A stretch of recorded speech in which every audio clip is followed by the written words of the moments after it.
keluarga alumni UKMBS Unila atau Kaula, demi terwujudnya visi kebudayaan dan cita-cita bangsa Indonesia.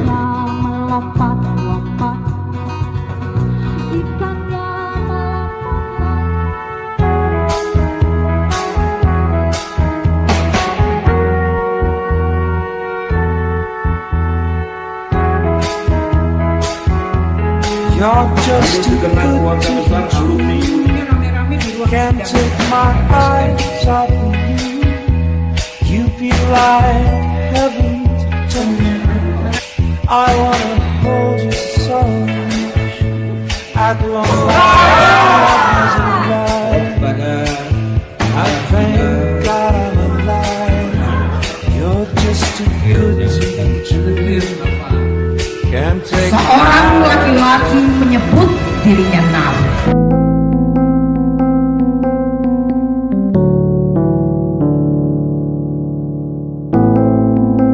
Sambutan berikutnya dimohon berkenan untuk Ketua Kaula terpilih Abang Rifyan Hadi SPD MPD, kepada Bang Cepi disilahkan.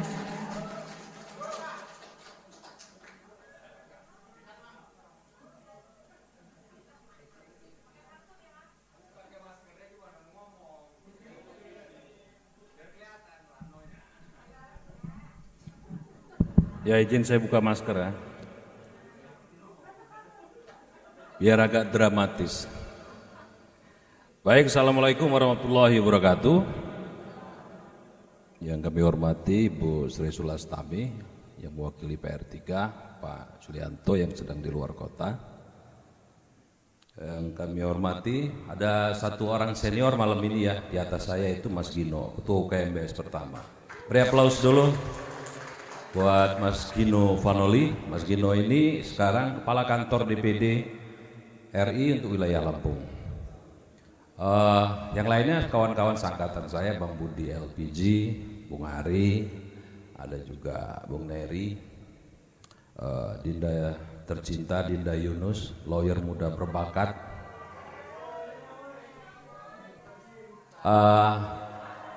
Malam ini saya bahagia sekali karena saya teringat kenangan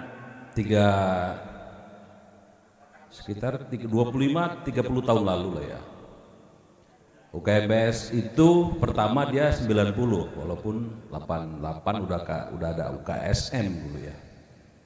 Jadi usia yang sudah cukup tua, dan alhamdulillah walaupun kami terus terhubung dengan komunikasi beberapa angkatan, tapi secara formal memang belum ada wadah yang mewadahi. Nah, malam ini ada deklarasinya, dinyatakan ikatan alumni dibentuk. Saya ketika didatangi oleh rekan-rekan seangkatan ke Metro cukup terharu.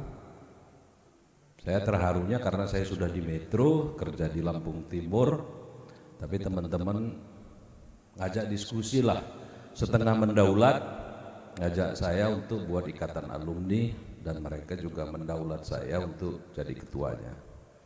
Persoalannya kenapa? Karena begitu banyak persoalan kebudayaan di daerah dan di nasional yang belum clear. Di tengah-tengah itu kita hadir. Saya pikir berat sekali. Berat kenapa? Karena memang kebudayaan sudah lama kita taruh di halaman belakang.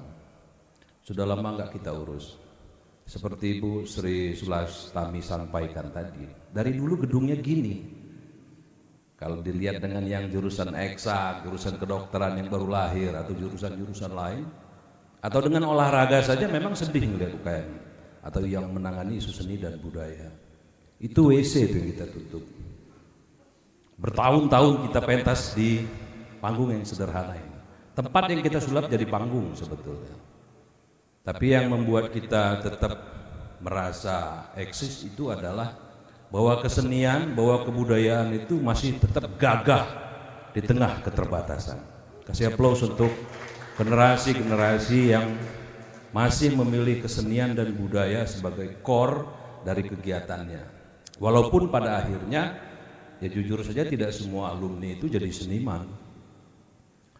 Ada yang jadi jaksa, ada yang jadi hakim, ada yang jadi lawyer, ada yang jadi pedagang, ada yang jadi guru, semua profesi ada, karena memang UKMBS itu kan terdiri dari berbagai fakultas. Bahkan tidak sedikit juga yang dari fakultas teknik dulu ya, walaupun sekarang sangat terbatas. Artinya apa? Selama berproses di UKMBS itu minimal 4 tahun, rata-rata 5 tahun, ada yang 6 dan ada yang 7. Tapi nggak saya sebut ya namanya, yang 7 tahun. Selama proses itu kita belajar melek apa itu seni, apa itu budaya, dan bagaimana mendorong peristiwa budaya itu agar menjadi sebuah pertunjukan. Mulai dari risetnya, saya ingat Mas Gino ini riset Sakura, nginep ke Melinting, hanya belajar dakdok Mas ya. Bagaimana mukul gendang melinting itu biar keren, biar bunyinya powerful. Ya hampir setiap garapan kita melakukan itu, melakukan riset, diskusi, membaca, apalagi almarhum Ahmad Juldan Erwin ditugasi buat skenario misalnya dulu bersama Ari atau bersama Iswadi Pratama. Mereka harus melakukan riset yang cukup dalam sebelum menuliskan itu menjadi sebuah fakta dicampur fiksi, karena kita dulu ada proyek Sendera Tasik tiap tahun dari Pemprov Provinsi untuk menggarap garapan besar yang melibatkan ratusan mahasiswa. Dan itu rutin, itu juga yang membuat UKMBS itu terus ada dan latihan bersama. Karena kotak-kotak di UKMBS ini kan ada seni musik, ada rupa, ada teater, ada sastra, dulu ada foto, ada lukis, ada juga Kaina Club dulu.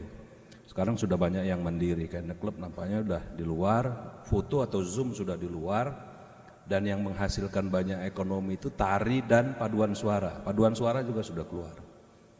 Dan pada era itu di Dies Natalis kita sangat berperan. Semua kegiatan Dies itu pasti UKM Seni yang ngurus seninya gitu. Jadi itu harus diadvokasi kembali bagaimana kegiatan-kegiatan yang model itu ya memang menjadi tempat sarana mahasiswanya berlatih. Jangan dikooptasi terus oleh katakanlah dosen-dosen. Kasih kegiatan model-model itu kepada mahasiswa sebagai sarana berlatihnya. Nah 2017 ada angin segar di Indonesia, itu lahir Undang-Undang Pemajuan Kebudayaan. Tapi undang itu lahir, kita belum tersadar bahwa itu sebetulnya yang ditunggu-tunggu oleh masyarakat budaya. Saya sebut teman-teman masyarakat budaya karena memang 4-7 tahun berproses dengan kebudayaan itu. Latihan narinya rombongan Mimi ini jam 11 malam kadang baru boleh pulang. Dari sore itu, karena siang kan kuliah. Kalau pulang diantar rame-rame gitu sama teman-teman cowoknya, nyewa angkot. Kalau ada garapan itu lama sekali garapnya, 3 bulan garapan baru bisa pentas. Teater juga gitu. Artinya kita selama sekali bergelut dengan teknis kesenian itu. Menulis pun gak langsung tembus koran kan, berapa kali dicoret-coret, disalahkan, baru kemudian tembus ke koran.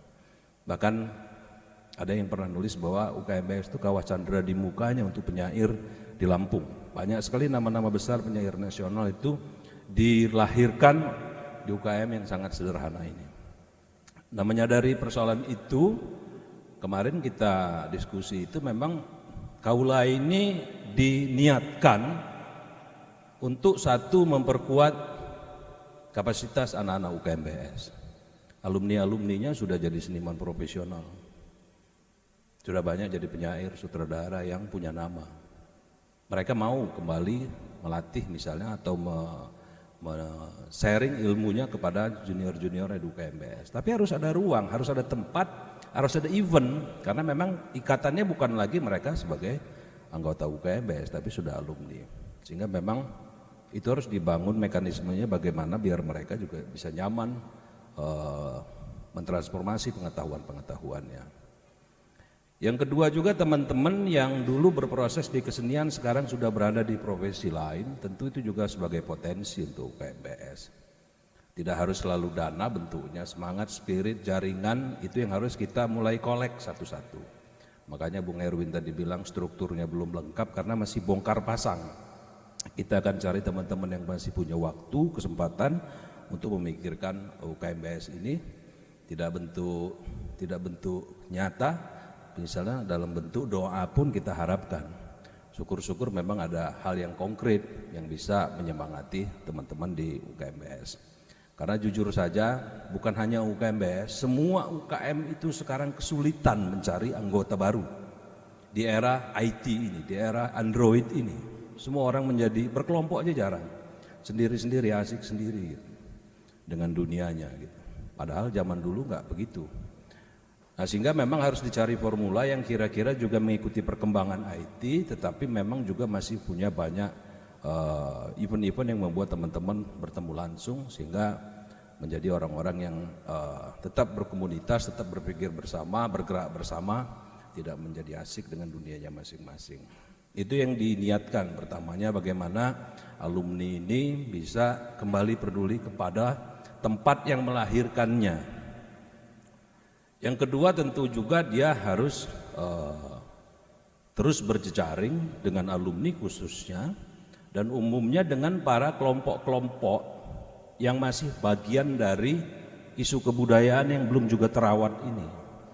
Makanya dinasbikan niat keduanya adalah bagaimana membangun jejaring alumni ini sehingga dia tetap bisa bersilaturahmi, dan jaringan teman-teman yang masih berkesenian, budayawan, sanggar atau kelompok ini juga tetap berjejaring dalam suatu niatan untuk memajukan kebudayaan. Yang ketiga, dia menjadi pengimbang suara teman-teman lembaga-lembaga yang sudah ada. Lembaga-lembaga yang sudah ada kayaknya nggak ada persoalan kebudayaan. Harus kita ingatkan, harus kita gedor, harus kita bangunkan bahwa ada persoalan darurat kebudayaan yang belum kita sambut dengan baik. Salah satu contoh nyata saja hari ini dengan lahirnya Undang-Undang Pemajuan Kebudayaan, titik awalnya itu kita harus merumuskan pokok pikiran kebudayaan di daerah di Lampung. Kebudayaan dalam konteks undang-undang ini adalah gateway lokal, budaya Lampung yang katanya kaya raya 84 marga itu. Sehingga itu memang harus ada ruang-ruang masyarakat budaya, seniman, dinas pendidikan, ruang-ruangnya akademisi yang bejibun. Seingat saya dulu yang sering riset kebudayaan, nulis soal budaya itu dosen-dosen Unila. Tapi di PPKD ini belum kita lihat peran-peran itu. Padahal di Unila semakin banyak, ada yang jurusan tari, musik, mungkin sudah mau berkembang ilmu budaya. Sehingga memang para akademisinya harus kita ajak juga sama-sama mendorong bagaimana titik awal kebudayaan yang bernama pokok pikiran kebudayaan yang mengamanatkan, merumuskan objek-objek kebudayaan di kabupaten kota dari 84 marga itu teridentifikasi dulu dengan benar. Dan sekarang itu belum benar, kita tiba-tiba sudah ada informasi kita mau buat perda pemajuan kebudayaan. Pertanyaannya sederhana, yang dimajukan itu apa? Diidentifikasi aja belum. Nah ini nggak mungkin bisa kita kerjakan sendiri, nggak mungkin UKMBS bisa kerjakan sendiri, alumni perlu kerjakan sendiri. Makanya kita perlu berjejaring dengan teman-teman, termasuk di dalamnya juga kemarin forum penyelamat pemajuan kebudayaan. Karena jejaring-jejaring itu juga harus tetap kita hidupkan dengan isu bersama. Baru kemudian ada hal-hal yang sifatnya inovasi, ada hal-hal yang sifatnya perlu dilakukan bersama-sama. Alumni-alumni yang disebar di kabupaten kota dan di kota ini juga diingatkan kembali untuk merajut bagaimana memajukan kebudayaan Lampung dengan kapasitas kita masing-masing tentunya. Yang jadi pekerja tetap pekerja, yang jadi seniman tetap jadi seniman, jadi guru tetap guru, tetapi orang-orang yang peduli pada persoalan kebudayaan Lampung. Karena jumlah kita cukup banyak sebetulnya kalau kita mau identifikasi dan bersama-sama mendorong isu pemajuan kebudayaan ini.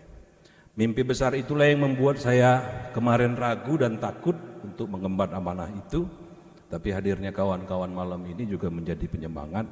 Nampaknya mimpi itu walaupun tidak buru-buru bisa kita raih perlahan-lahan, step by step, dengan harapan bahwa deklarasi malam ini juga bisa diwujudkan dalam bentuk hal-hal yang konkret. Minimal semangat teman-teman untuk mencari kembali teman-teman yang sudah terlupakan itu, untuk menyusun kegiatan-kegiatan yang bisa membuat kita berkumpul, berpikir, dan merumuskan apa yang harus kita lakukan ke depannya.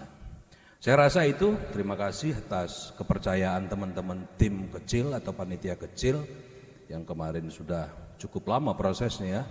Bolak-balik berubah lagi, sampai malam ini bisa dideklarasikan. Saya pikir ini juga sebentuk capaian juga buat Erwin dan kawan-kawan yang sudah yakin betul bahwa alumninya mau kembali dan berserikat seperti ini.